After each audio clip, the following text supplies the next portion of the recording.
simple. Mm-hmm. When you're educated, you will know better. And when you know better, you do better. Simple. Look, this is... Hello and welcome back to the Mentium Podcast. Today we have another episode of Stories of Impact, where we spotlight inspiring individuals who are making a meaningful difference in their communities and beyond. Today's guest is a shining example of purpose-driven leadership and heart-centered service. Juliet Sebold.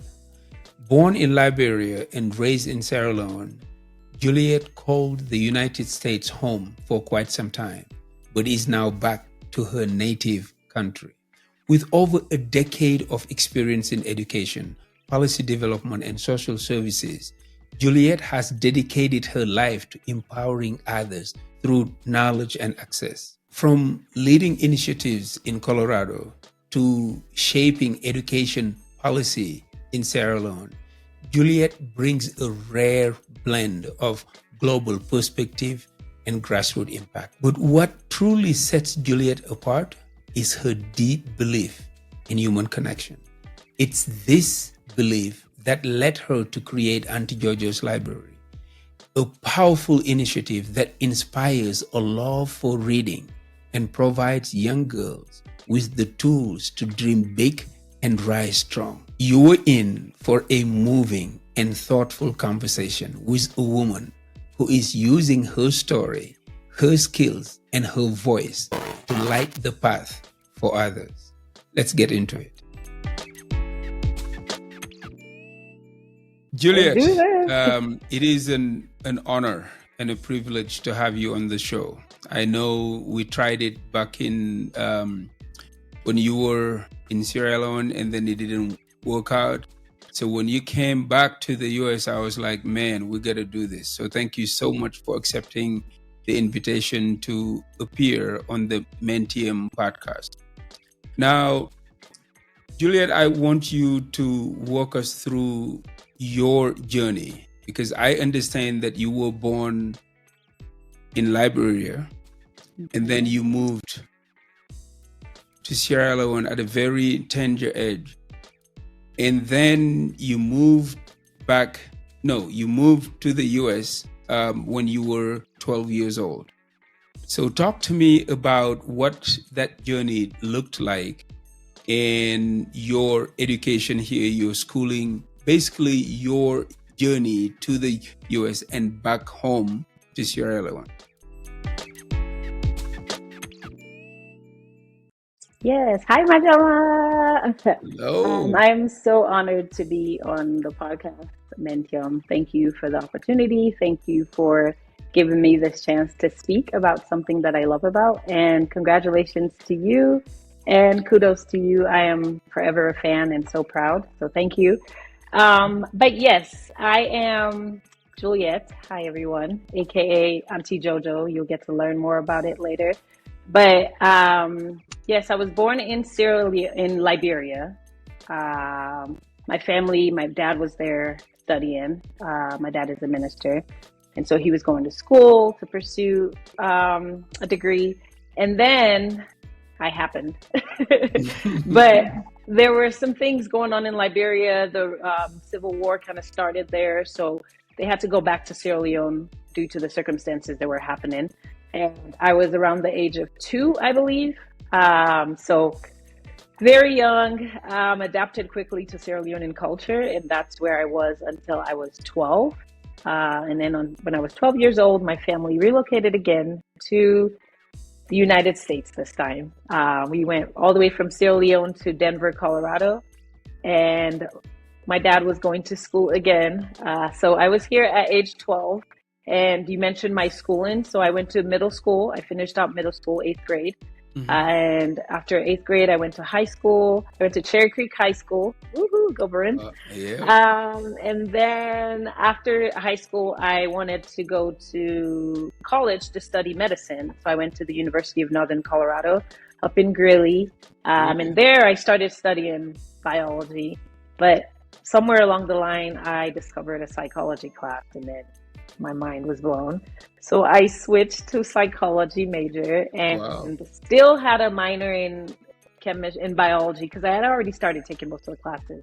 Uh-huh. So, but I was still going the medical route. And so, yeah, and then later on in life, I went and got not later on in life, but I later got my master's in public administration. Wow. And that was from Grand Canyon University. So that's with schooling. You had asked about, what was the first question you had asked was talk about my transition. It is a very, very interesting journey for a young lady like you, because that created a mixture of a lot of things very early in your life. Yep. But did you say public administration? Yeah, master's in public administration. So then what brought you to the education field? That you secured a job and to go back to Sierra Leone? That's where Sierra you are Leone right now. Correct. Tell us a little bit about that. Yes. So how I got into education. Innately, I believe I am an educationist. I have always loved education. I have always loved teaching. When I was little, I think my parents said I used to gather up they didn't tell me. I remember I used to gather up all my colleagues and friends and put them in sort of like a classroom setting, and I would teach them. So I'd always have a love for teaching and a love for education. I also really love to learn, Majama. So after I graduated college, I moved to Arizona, and at that moment I decided I didn't want to do medical school anymore. And so I moved to Arizona and wanted to explore, and I started working for the Department of Child Safety, Arizona. And I started working as a social worker because I had a psychology degree. So I was like, okay, cool. And that job opened up my eyes to all of the systems in America. And that's kind of how I got into education, because I worked with kids and I was their legal guardian. So I had to be responsible for not only what was happening in the home and their safety, but their schools. So that includes like IEP meetings and going to like education meetings. So I started learning more about the education system. And what really ignited it was just believing that education was the power to transform, even in that setting. Absolutely. So I believe if kids knew better, if parents, if the court system or if the juvenile system, if people are educated. So went from social work to behavioral health. And then I moved back to Colorado in 2017 and started working for the African Leadership Group. And African Leadership Group, you all are familiar with, is an organization here in Colorado that helps the African immigrants transition and adapt into the American lifestyle. So I started working and volunteer with them and started working with the Youth Empowerment Group. And they have, within ALG, they have an education initiative. And naturally, working with kids, you're working in education because they're in school. Absolutely. So that's when I really, really honed into my education working and became the education coordinator and began going to school board meetings, began helping parents navigate school system, began helping with like open enrollment, began helping school choice, and actually began advocating for some of my students and the families. Yes. So I've always been an educator. And then from doing that, I got a job within like a policy realm. I started working with schools in Aurora, with the district. And then while doing that, I got introduced to the policy space, and an opportunity came up back home in Sierra Leone where I could be a policy analyst with the government, the Ministry of Education. So I applied for it. Just stretch. It was just like, it was during the time of COVID. There was a lot happening in America. There was a lot happening in the world, but I wanted a change and I wanted to do something different. I wanted to expand myself. So I was like, okay, let's go for it. I was willing to go to Thailand to teach Majama. So when this opportunity came to go back home, I was just really excited. And I took it. And from then on, I think my eyes and my mind just opened up, and stuff that I wanted to do, like I had dreams about doing, start coming to life when I was in Sierra Leone. So I think everything just started aligning and started working. Before you dive deep into the work that you do over there with the dreams, we'll talk about that. Can you walk me through the decision? Because to me, it was really bold. You've been in the US since the age of 12. So I would say this is really the country that you know.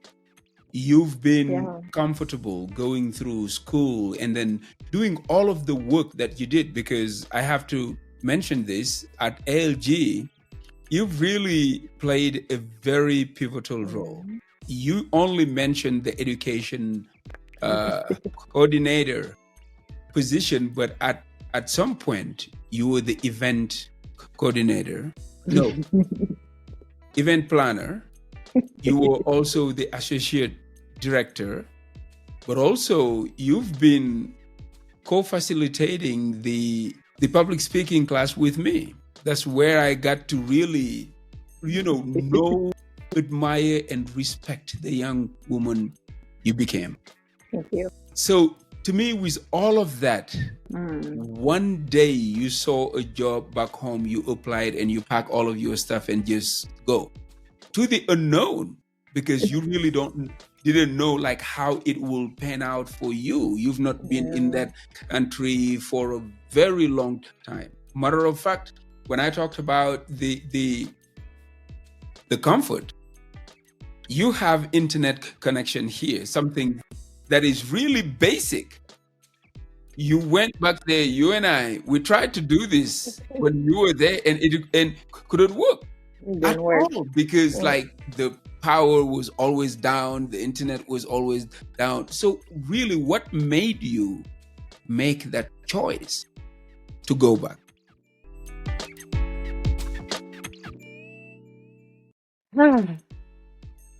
It was I know you're people are probably looking for something profound, but it was multiple things, Majama. It was, as I mentioned earlier, there was a lot happening within the world, but specifically in America. There was a lot going on in the education space. That is true. And there was a lot being focused on racial equity. There was a lot about educational standards not being equal. There was a lot about just different things and different aspects. And at that stage in my life, I was ready to really make the jump. And I wanted a different perspective. I wanted to know, what are some challenges that other people are facing in the world, other parts of the world? And as I mentioned earlier, I was really looking to teach abroad, teach anywhere. I wanted to get out of this space. I wanted to get out of this ecosystem and realize and figure out what are the challenges that are happening elsewhere, and how can I be of help? And when the opportunity came from Sierra Leone, yes, it was scary. Yes, it was putting a lot of things into consideration. But what made me make the decision was the fact that, one, it was home. And if I was going to make a difference and I was going to make a change anywhere in the world, I would have to start where I came from and where I got my background. And as a kid, I've always, I spoke at my high school graduation. And one of the things I said in there was I wanted to go back home and make a change in Sierra Leone, or create a world for children that otherwise is not there. And I was talking that in the doctor aspect, but not knowing that it was going to be through literacy or through reading. So it was just alignment. It was a lot of alignment and just saying, you know what, if this is going to happen, I'm going to have to do it here. And quite honestly, I didn't know what was going to happen in Sierra Leone. I was going to take the job. I was going to work in the government. It sounds really fancy. It sounds really cool. Majama. When I got there, reality hit. And there was nothing I could do to prepare for going back home, even though I was there. You talked about earlier some of the challenges, and we'll get into that. But it was a wake-up call, just like it was when I moved here when I was 12 in America. It was a big culture shock. I think going back was also a culture shock, because I thought I knew, and I had to adjust to working in Sierra Leone, which the work ethic there is very different than in America.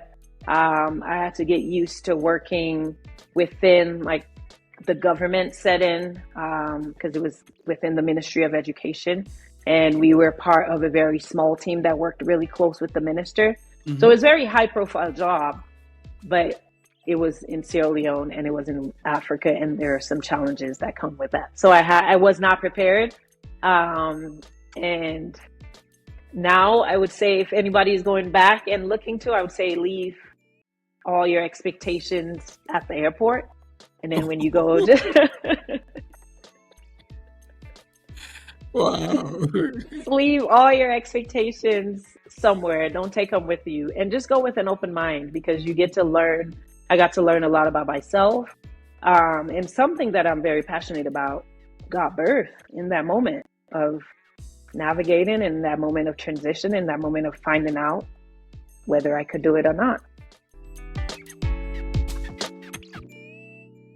Juliet, before you left, I don't know if you remember this, but you and I had a meeting at the Starbucks at Parker and Iliff. Yes. And I discovered a lot about you that day, because not only would maybe unconsciously you were getting ready for that, because during that time you were about to leave ALG.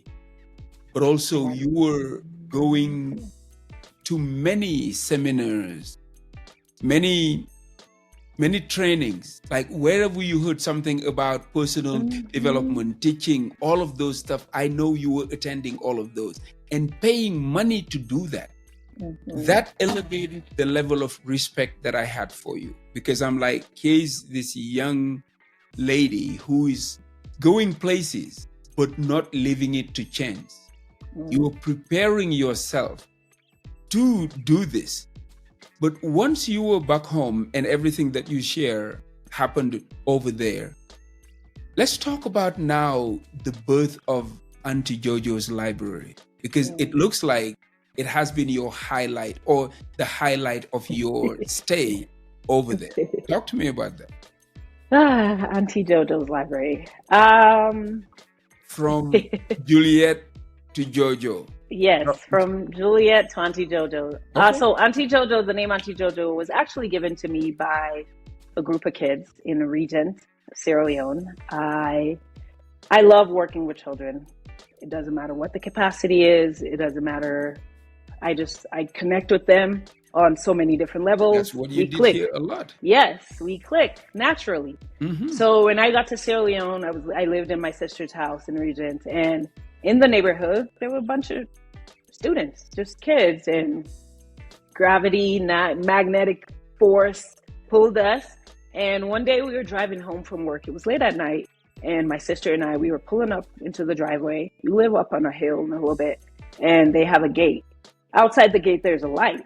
So in Sierra Leone, one of the challenges we're facing with, the reality is electricity and just power. And so it's a challenge for many, and especially for children living in homes that are the type of like zinc homes. And it's almost as if we would consider them in the American culture as like hoarders, kind of. So they move, when people are building homes, they have caretakers that are in the home until they have enough money or resources to build a home. So they have people usually that just watch the homes for them. So there are a lot of those families around. And so those children in their homes don't have electricity and don't have power. So every day they would come sit outside the gate to study. And they would do that. To study under the public light. To study under the light. It was my sister's light. It was the gate light. Oh, wow. In like the house, outside of the house, there's a gate. Over the gate, there's a light. That powers the house, but they use it to their advantage. So we were driving home and we saw that. I was like, oh, my sister was like, there goes you. She's like, I know you're going to, because they know me and kids. So she's like, here are your students. She was joking, but I went in, came back out. I came and asked them what they were doing. And they're like, oh, we're studying. I was like, I was really impressed and moved by their dedication, their commitment, and just their boldness to even do it. This is not your house. They just want light. So I was like, okay. what if, so I told them, I was like, what if every week I come out and I'll study with you guys. I'll help you, whatever you need. So that's kind of where it started. And they called me, I told them my name was Juliet Juju. And they said JoJo, and everyone, and in Sierra Leone, Auntie, uncle, most African countries. So they saw that I was older than them. So they called me Auntie JoJo, and the name stuck. But it was from that little... Oh my! But yeah, Majama, it was really from that little moment, that one moment that we started something together, they and I. And after meeting with them, I continued meeting with them, and you were talking about just things aligning and you being prepared for the moment. That is true. So I was in Sierra Leone. I had a bunch of books that had been given to me by Unite for Literacy. Shout out to Unite for Literacy. They are a publican company here, and we've worked with them when I was with ALG. And I had a bunch of their books. And I remember when I met them, I told them, I was like, I'm going to take these books to Sierra Leone. Once again, had no idea what I was talking about, just manifesting. And here I was with the books, and I had these kids. So one day I sat down with them and I told them, hey, let's start a library.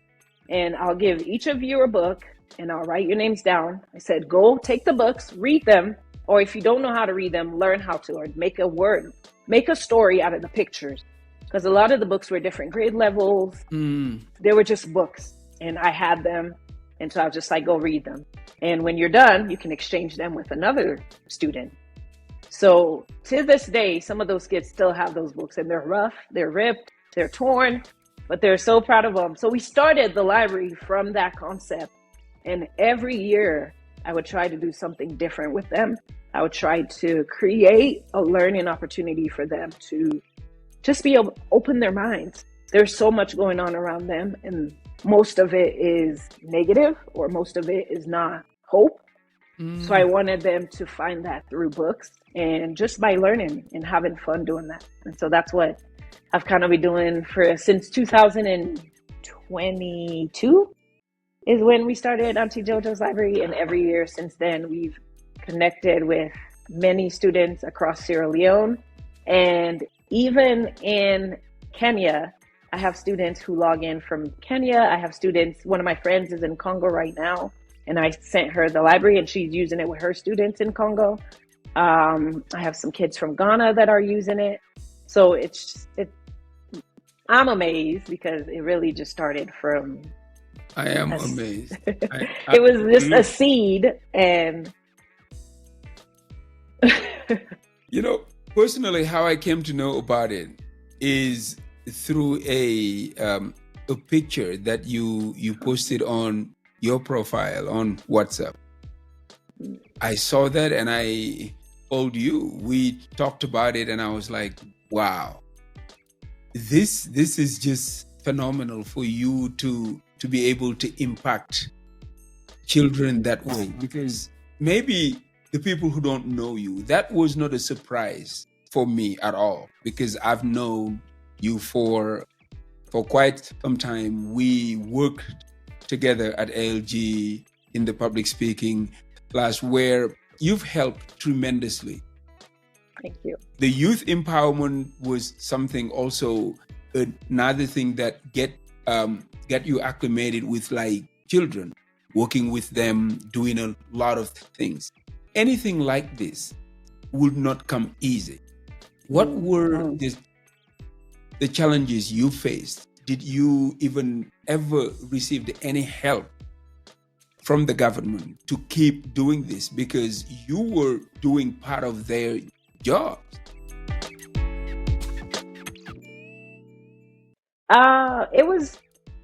There were lots of challenges. It was a lot of fun. I learned a lot about myself. I learned a lot about just literacy and reading and working with students. But one of the biggest challenges, so Auntie JoJo's Library first started as it is a digital library that has resources for kids to go and read many books. And when I started with the kids in Sierra Leone, and my first program, my very first one, was Growing Readers. And the goal was to introduce technology into reading. So we had tablets that they could access the library on. But what I soon came to learn during my discovery phase is whether or not, first, the question was, could I give the tablets to the kids to take home? Because part of increasing literacy is making sure kids have books in the homes that they can read and they have access to books. You need access to books. Yes. And the access was the books on these tablets. But one of the concerns was because of where they were living, there was fear that they might get stolen, one, but also they might not be able to connect to the internet because they don't have a connectivity box, or they're not connected to like Wi-Fi or hotspot, or even charge it. There you go. So there were all these things. So I had to deviate that plan really quick, because originally it was we give tablets in the home and we monitor their habits of reading through that. But seeing all the different challenges, I had to create something else. So I had to innovate into creating meeting space with them. So once a week, twice a week, I would meet with them with the tablets, and they could use them. So I could take the tablets back home, charge them. So the one challenge was connectivity, but you have to, and for me, because it was something I love doing, I was like, I'm going to find a way to do this no matter what at that point. Because everybody I went to, that was the first thing. You asked about where people help for. I would be like, okay, I'm introducing Auntie JoJo's library. It's a digital library. They're like, digital library, there's no light, there's no power. Like, how is it going to work? So they automatically are giving me the challenges. But I think if you want to do something, you find a way. And I was able to find a way. And there were some days, Majama, that we didn't have power at all. So I couldn't charge. I couldn't use internet. I couldn't.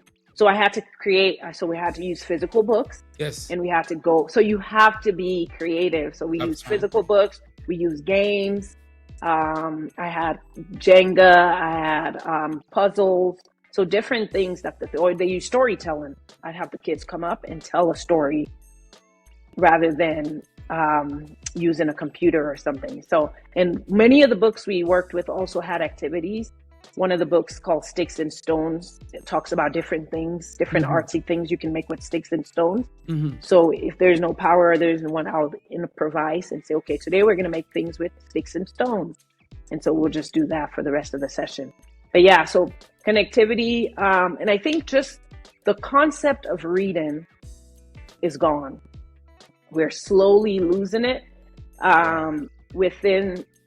I'm not sure if this is true for many African countries, but within Sierra Leone, the concept of reading is slowly going away. Kids are not reading because they want to. They're reading. They're not even interested. Yep. So there was a challenge on that, how to get kids to actually like read beyond just their school notes.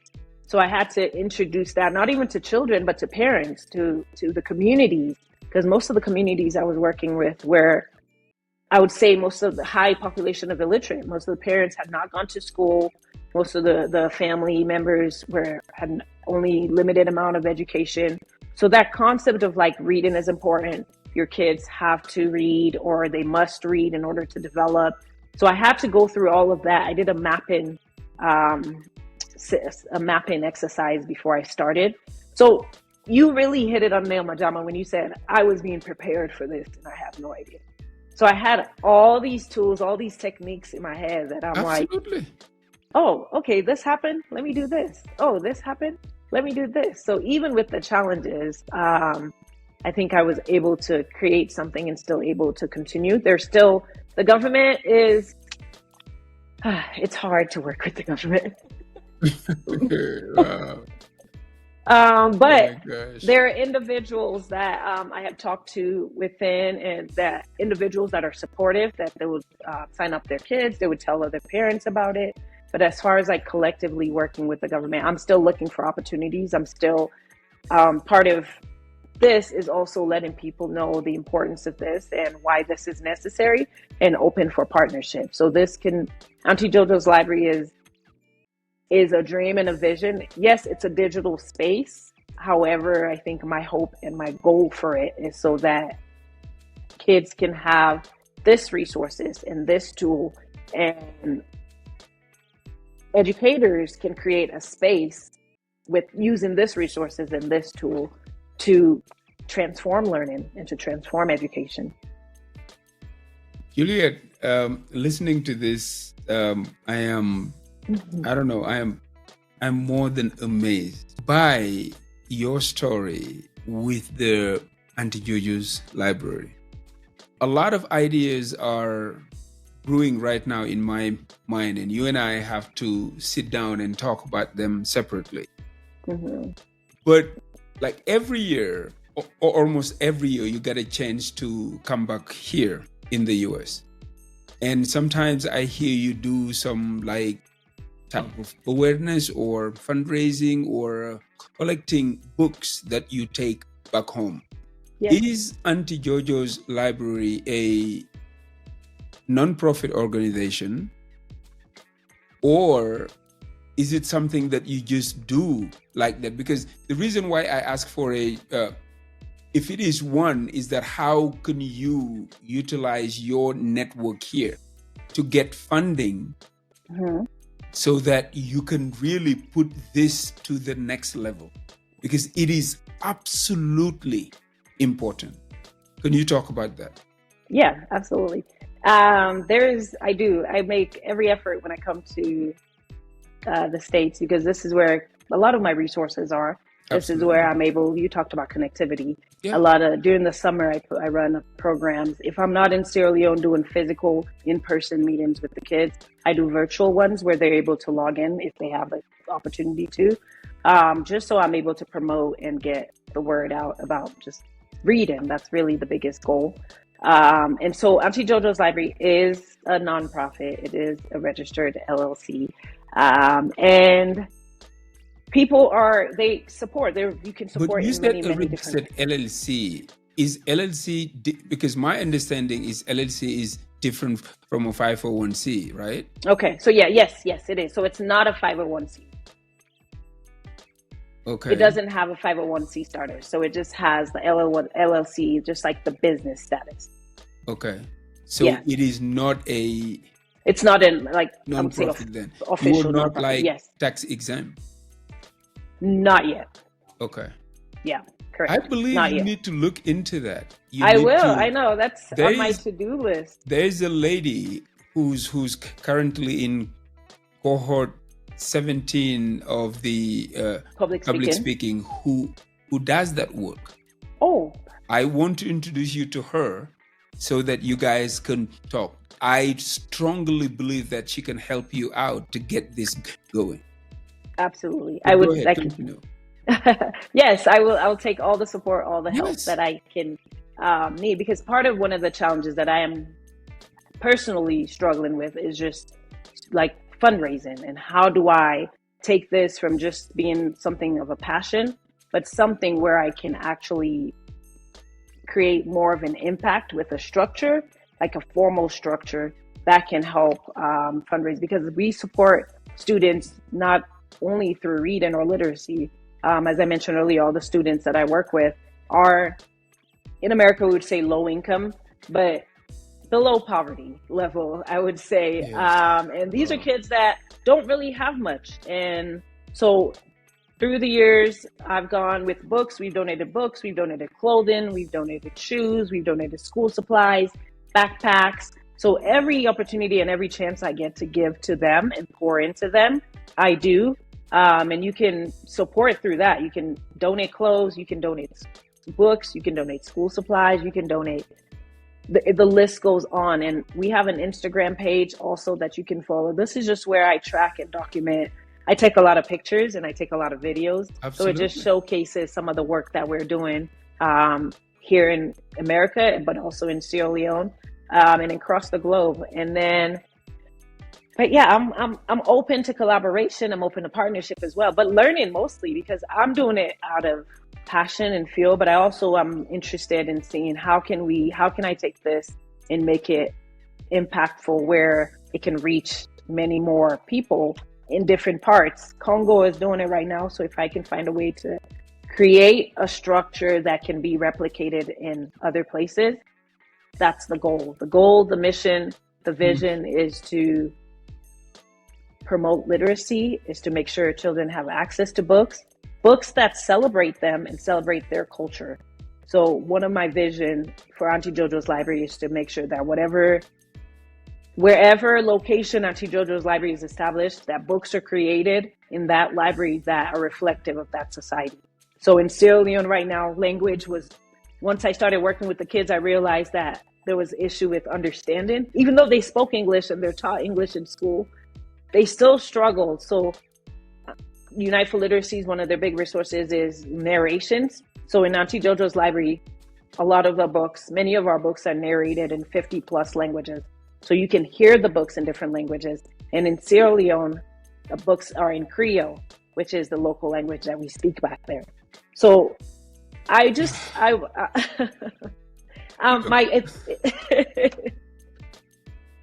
This is certainly the reason why I wanted you to be to appear in the show right after Papa, because this season is stories of impact, and I already could sense the type of impact you were having back home there. So this is the reason why I wanted to have you, because look, I am discovering a lot of things at the same time as my listeners right now. And personally, I think you will go back there with a lot of books from me. Thank you. Thank you. The book that I publish, at least I will give you 20 copies for you to take back there. But also, I haven't talked to you much about the Mentium Institute. Now, you were talking about being open to collaboration. Now, that is already a digital space that is very, very well structured. I would like to welcome Auntie JoJo's library as a space in there. There's an app already made where, look, let's not go into the details on air, but I want to sit down with you before we go and you and I talk about this, because when you mention global, you're already global. Thank you. Because if you do this in Sierra Leone and then people are joining from Kenya, from Ghana, from Congo, look, let's put it in the map to cover to cover all over Africa first, and then extend to anywhere else. Juliet, I've always admired you as a brilliant young lady. Thank you, Madam. You and I, we went way back, and I've always seen you as somebody who's industrious, somebody who's always making things happen. Thank you. Now, going back home didn't dim that light. It brightened it. So to me now, what I want to ask you really is, knowing the power of education and books, and you are in that realm right now, being able to influence the government in that space, can you share with us one story of a child or children that Auntie JoJo was able to impact? Yes, absolutely. The impact has been many. I have been impacted myself through this work. And many, the stories really, Majama, endless, but there's one particular one. And this girl, she joined when I first published Auntie JoJo's library, and I asked for people to join. She's in Sierra Leone. Her mom signed her up. It's her and her sister. And she joined, and they would join online every week. Her and her sister would text me, Auntie JoJo, are we getting on? She was so excited about and she was the one that would always ask me to get on. Like, can we meet? I'd put 2 days, and she'd be like, can we do another day? So she was just very always eager. And come to find out, I started working at a school in Sierra Leone, and she was going to that school. I had no idea at the time. But then when I started working at the school, I met her, and she was like, don't you remember me? I signed up. She didn't know me. And she heard Auntie JoJo. She's like, are you Auntie JoJo that did the library? And I was like, yeah. She's like, and she introduced herself and showed her name. So we became really close. But while doing the library and participating in it, she got inspired, and she wanted to start her own library for her group. So she started a WhatsApp group, added her friends. She is She's in 4th grade. She's going to 5th grade now. Oh my. But just brilliant. Yeah, she was so moved. And so she took her mom's phone, started a WhatsApp group with all her friends, got all their names. She sent them to me, asked me to help her put a flyer together. Basically what I was doing, she wanted to replicate it with her own group of friends and start a library club. And I was like, and just promote reading. And so that, to me, is the essence of doing this work. There are many, many stories of students that we've helped who paid for school fees, who needed exam fees, just to help them promote their education or to help them move forward in their education. But with the Auntie JoJo's library, I think just that one student who wanted to create her own library I could have never envisioned that. I didn't think I was doing this. I didn't start like, oh, I want to start. I didn't even know I was going to start Auntie JoJo's library. Look. But yeah. Wow.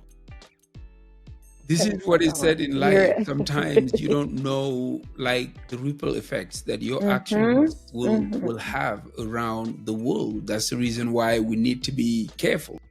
Yeah. But like with you doing all of that, if there was one book you could recommend to a young African girl right now for them to read and take away a deep impact from, what would that be?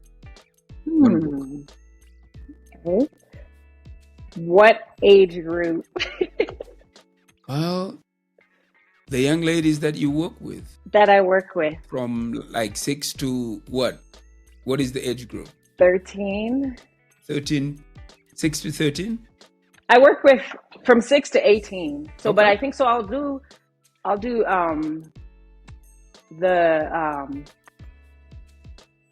like the older kids, like the teenage years, young adult kind of. I think if there's one book I would recommend, it would be Americana. It's by Chidimana. I'm gonna get the name for you, Okay. Madama. Maybe you can edit. Yeah, but she's an African author. She's from Nigeria. Okay. But the book is really good because you asked how would I recommend it. For students I've worked with here, it talks about, or it addresses just that identity crisis of trying to figure out who are you. Her story's similar to of immigrant. She moved here when she was younger as well. So it just talks about and goes through some of those challenges that she faced. And then it just helps you kind of develop your sense of self and your sense of identity, especially when you're dealing with those two conflicts of being African, being American. That can be very challenging. So I think for students here, I would recommend that and go from there. But I have many recommendations. I mean, for students here, I was even asking about for students back there. For students back there,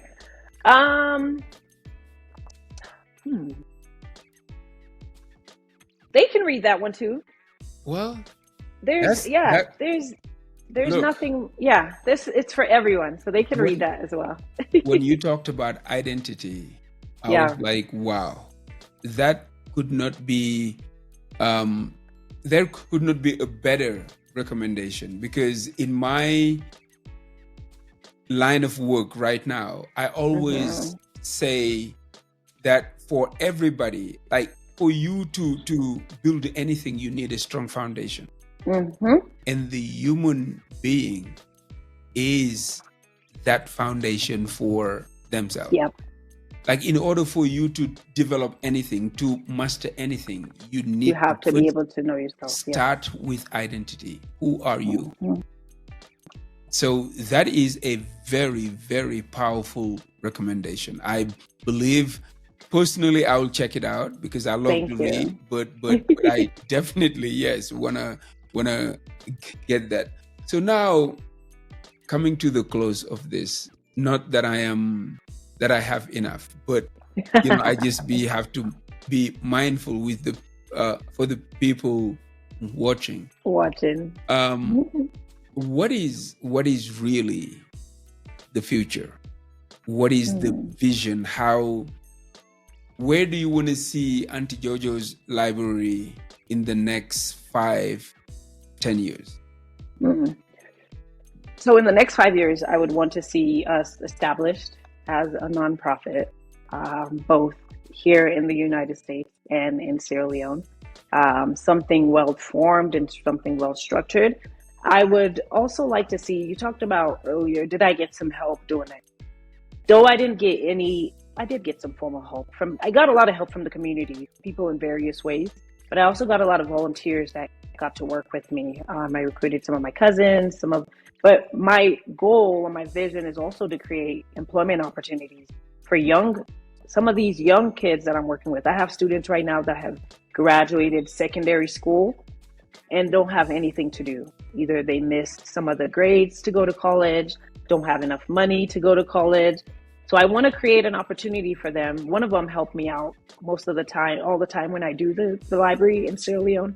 So if I can create an opportunity for her to be employed as an employee on Auntie JoJo's library, that would be great. Just something that could give back to those communities and the community, like empowering the communities. Even some of the parents I work with, if I can educate them and have them work as volunteers or have them work implement. But so the vision is to empower the whole community, but we're doing it through literacy. And because that's my niche and that's what I love to do, and doing it through working with kids, but just create more opportunities for students to learn and to read and to grow and to achieve their great potential, and also create employment opportunities for people in Sierra Leone. For my students, not just people, but some of these students I'm working with are becoming adults and they need something to do. And if I can help them transition into that, I think that's in the next 5 years.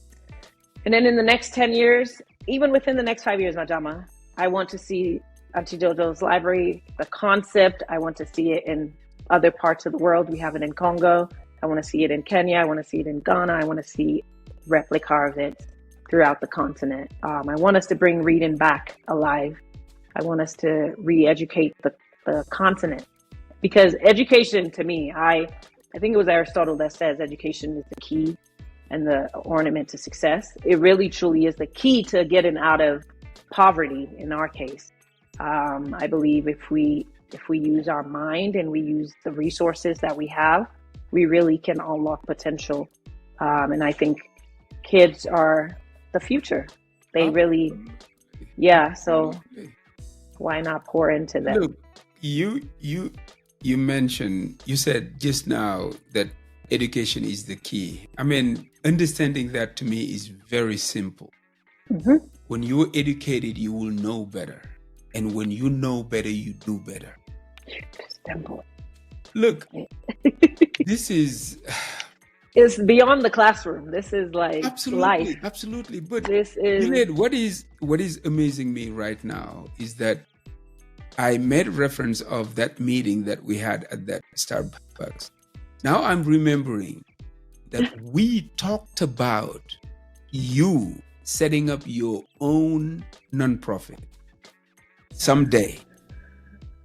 We talked about that, and now we're here, like just a few years later, wow. witnessing the materialization of that idea.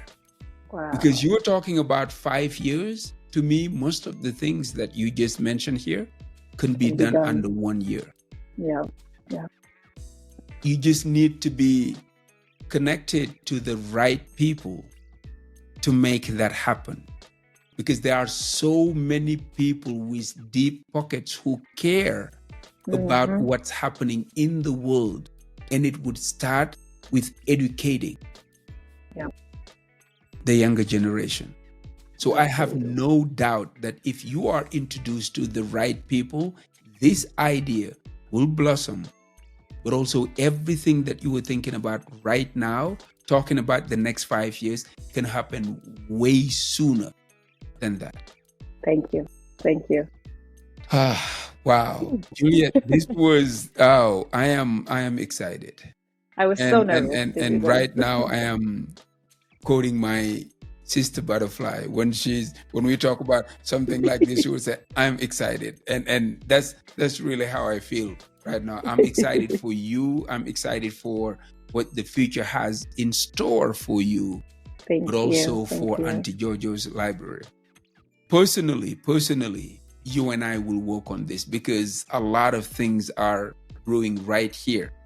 Because this idea right there is something that can also be done in Senegal.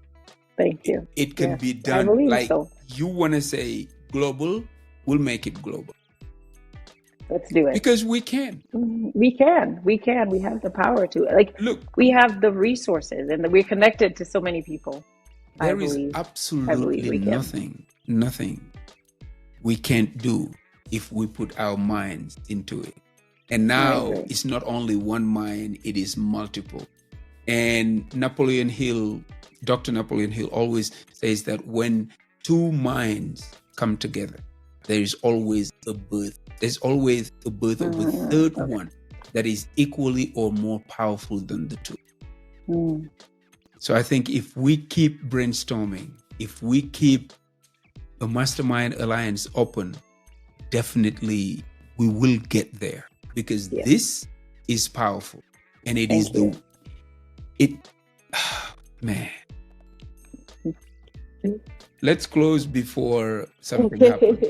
Before something happens. Yes, again, I am quoting Anita. Anita was all took public speaking with me, and she would always like, let's do this before something happens. So yes, let's close, because man.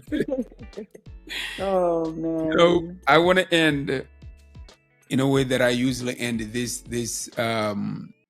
podcast when I'm interviewing people, and that is to ask you, if you had one extra hour during the day, how would you spend it? I know it sounds very cliche, but I'm not lying. I would be with kids, teaching and doing something related to. Look, I was not expecting anything less. Yeah. Because this always reveals to people what is really important for them, what you are truly passionate about. So there you have it. That's exactly what you said. Juliet, it has been a pleasure. It has been an honor to have you here, because I truly believe that you are going places. Thank you. You know, the world will hear about you. I have no doubt about it, because that's your heart. That's who you are. You know, ever since I've known you, I see this, tremendous, beautifully made human being who's always ready to give, who's always ready to impact. You know, I'm a witness of that, because I work alongside of you. I remember public speaking. Sometimes I would have some challenges explaining things, you know, and you would come right in the way you would break it down. I remember those. You're like, those grammar lessons. You know what I'm talking about? Yeah. It is beautiful. Man. It is beautiful. It is. Thank you so much. Thank you, Madama. Look, Thank you. Everything happens on divine timing. I agree. This interview could have not been done the day we wanted to do it back there. It maybe wouldn't even have this depth that we're having right now, you know, because a lot of things happen in between growth and what have you, because this reminds me of a saying by Bob Proctor. He said, when you read a book a second time, you don't find something that was not there before, because the book hasn't changed. Yes, but you will find something in you that was not there before. So it's you that's changed. We evolve as we read. We evolve as we meet people. We evolve as we discover new stuff. So I truly believe that our strength lies in our ability to connect with others. Yeah. And you are extremely good in that. Thank you. So thank you. Thank you. Thank you for the opportunity. Thank you for allowing me to share. I want to end with something that we always talked about in the public speaking class. I'm not sure if you that said it or somebody, if it's someone's famous, so it could be you. But you always used to tell us, somebody famous, then it might not be me, certainly. It is you. Nothing changes unless you change. That was something that you would always say, and it would always come up in public speaking. So I think that's what I want to leave everyone with. Just nothing changes unless you change. So think about that this week, and just allow yourself to evolve. Nothing changes unless you change. Change is the most talked about idea. Mm-hmm. Everybody wants change, but they're not ready to change. Mm-hmm. And you closing with nothing changes unless you change. What a powerful way to end this. Thank you. I'm blessed. Thank you. God bless you. God bless you too, sister. What an inspiring journey. Juliet Sebold reminds us that when we lead with compassion and commit to lifting others, we become catalysts for true and lasting change. Her work through Auntie JoJo's library shows how something as simple as a book can become a bridge, connecting young minds to new possibilities and transforming communities from the inside out. If this conversation touched or inspired you, share it with someone who believes in the power of education, service, and human connection. And don't forget to subscribe if you haven't already done so for more powerful interviews just like this one. Until next time, keep showing up, keep serving, and keep making an impact. Take care of yourself and your loved ones. I am Majama, and this is Mentium. Peace.